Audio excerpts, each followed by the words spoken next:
నమస్తే అండి. ఇమ్యూనిటీ, వ్యాధి నిరోధక శక్తి. శరీరంలో వ్యాధి నిరోధక శక్తి, ఇమ్యూనిటీ లెవెల్స్ తక్కువయ్యాయి అనుకోండి, సీజన్ మారంగానే జలుబులు, జ్వరాలు, వైరస్లు ఇలాంటివి అటాక్ అయిపోతాయి.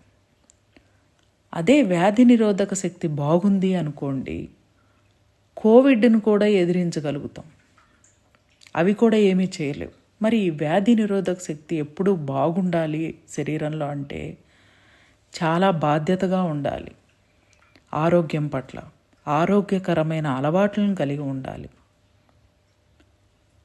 మంచి పోషక విలువలు ఉన్న ఆహారం తీసుకోవాలి. ఈ పోషక విలువలు ఉన్న ఆహారం వేరే ఇతర దేశాల నుండి ఎక్కడి నుంచో దొరకదు.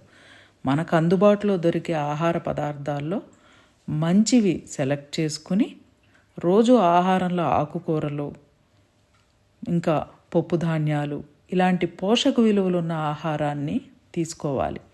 ఆహారాన్ని కూడా తినేటప్పుడు బాగా నమిలి ప్రశాంతంగా కూర్చుని తినాలి. అప్పుడు ఆహారంలో ఉన్న పోషక విలువలన్నీ శరీరంకి పట్టి వ్యాధి నిరోధక శక్తి చాలా అద్భుతంగా ఉంటుంది. శరీరంలో ఉన్న 600 లక్షల కోట్ల కణాలు ఆరోగ్యంగా ఉండాలి. Universal life style drugless treatment centre ఎలాంటి హెల్త్ ప్రాబ్లంకైనా ఆహారాన్ని ఔషధంగా చేసుకుని తిరిగి ఆరోగ్యంగా అవ్వవచ్చు.